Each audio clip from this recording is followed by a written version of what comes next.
I'm turning 40 in a couple of months, and I have no idea what I'm doing. Maybe some of you can relate to this. I've never really had any idea what I'm doing. Sometimes I'm tricked. I trick myself into thinking I know. I've always had something that makes me think that I know what I'm doing and that I have worth as a person. Certain abilities, skills, knowledge, activities, people, all that stuff ever since I was a kid.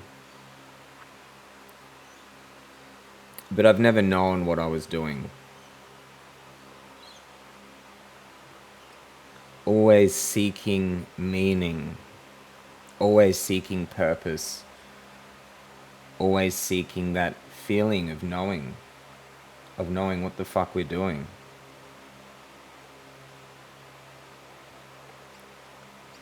And now I'm nearly 40 and it's the same. The difference now is that I've done it a lot. I've tried all of the things, most of the things, of course not everything. All of the skills and jobs and money and people and traveling and all the knowledge and all of the meditation and the spirituality and the courses and the books and people. I've had the experiences. Death has been an experience. Losing parents. Falling out with good friends.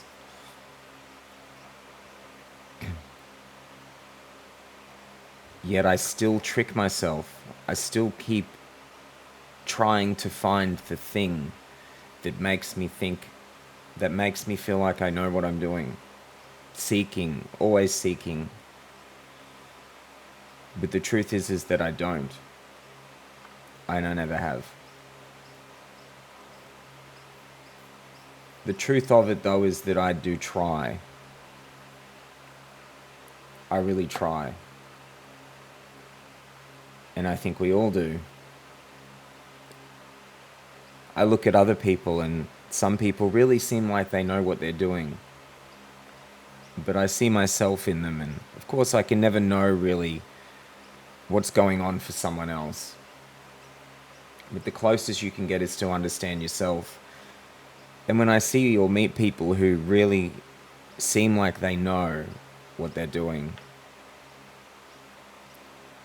I remember times when it seemed that way for myself.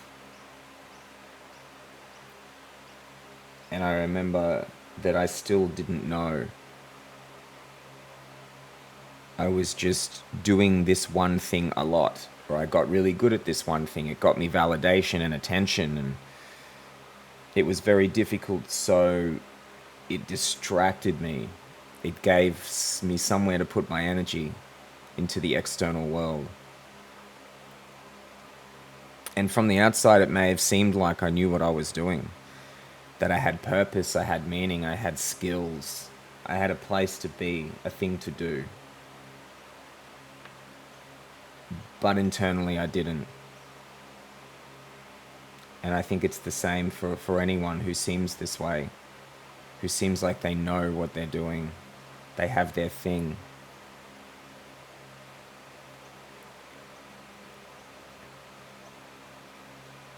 A lot of it is just turning away from ourselves.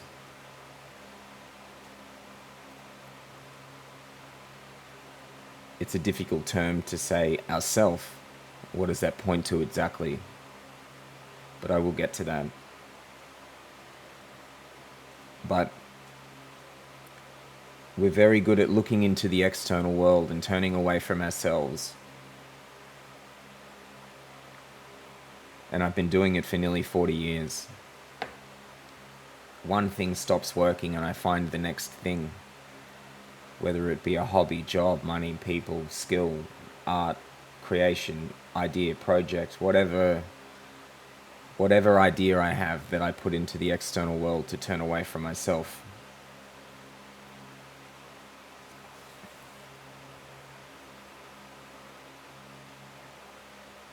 And I keep tricking myself with this. The difference now is that I've been doing it for a long time. I've been doing it for nearly 40 years, tricking myself to try to find something that will give meaning outside of myself. Some things, like spirituality, for example, can seem like the answer. But what's interesting about these things is sometimes they can actually be the most dangerous. There's nothing more dangerous than someone who believes themselves to be free, but they're not. They can become very violent with their ideas. Things like, I am enlightened and you are not, so I know more than you. Stuff like that. Spirituality can also be avoidance of the self, meditation, focusing on your breath. You would think that this is innocent, right? But a lot of it is to avoid being with ourselves, being really with as we are in the moment and being with it and seeing it. But it's been 40 years of all these tricks. Some of the most vicious tricks are the drugs, right? Drugs and alcohol, which when I was much younger I got into. But these do solve a problem to an extent.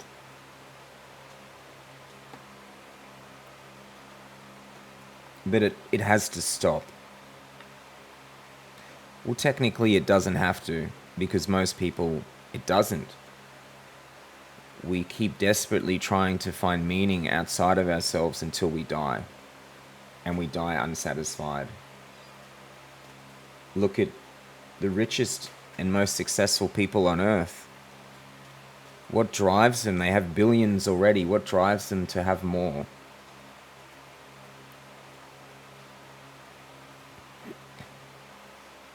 But I think 40 years of this is enough. I think it's time to stop running and to really be with ourselves. What we have to look at really what is going on here.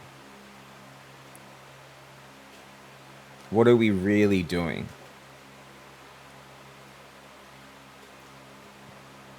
If you just sit and be with yourself, not trying to do anything, you're not trying to become present or to breathe in a certain way, or just be with yourself for a little while. Usually what you'll find is some sensations and some very subtle emotions. Maybe not so subtle. Maybe there's some anxiety in the chest, or there's some uncomfortable feelings in the stomach. You may even get some anger.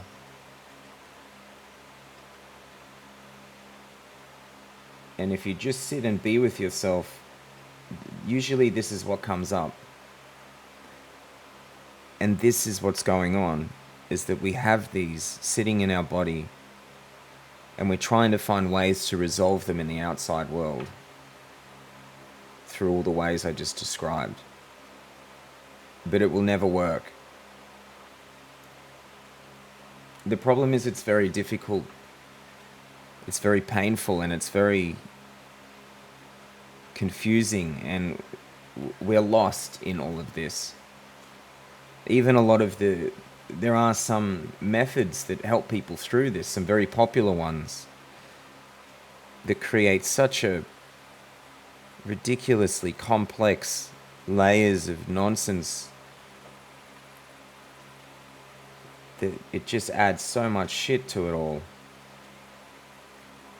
and we're lost. But this is the start, that we sit and be with ourselves as we are. And then we identify some of these more vulnerable emotions in the body. Maybe a bit of fear that makes you want to move, anxiety that makes you want to just not sit still. Maybe there's some emptiness or sadness or grief or shame in the stomach. Anger is a good one. If you see anger, then it's good. What is it protecting? What is underneath the anger? This is what we're running away from. And we keep tricking ourselves thinking that we can fix this by something outside of ourselves. But I tried all of it for 40 years and it is pointless. It's not pointless, but it's not going to fix this issue.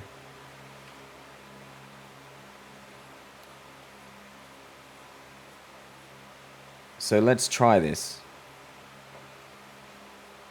Let's just sit and be with ourselves and feel the shame. There's an emptiness in the pit of your stomach that feels like there's something wrong with you. Be with that. Just sit with it. Sometimes words and pictures come up with it. Sometimes it's just a sensation. But just be with it. Sometimes there's sensations and knots and things in the chest and the stomach and the throat. Just be with them. This is getting to the root cause of our need to constantly seek and run and not be with ourselves. The answer is to be with ourselves in this way. Be with your vulnerable, subtle emotions that we never learnt to feel when we were a child, that we've been carrying our whole lives, that in many ways control our whole life. We're still just children running around with our childish emotions being stuck in the body. And feel all of this. And then hopefully, if we feel it enough, we find as many layers as we can. Our peace will start to increase. We start to feel more calm. Our relationships get better. Life looks the same, yet we experience it completely differently. We flow through our lives. And we're able to rest and sleep. And then we can become the guides that we were supposed to be. The way nature intended, which is something we've lost. That as we get older, we age gracefully and spiritually. We become more peaceful and wise. And we can guide all the younger people to live better lives as well. Thanks, guys.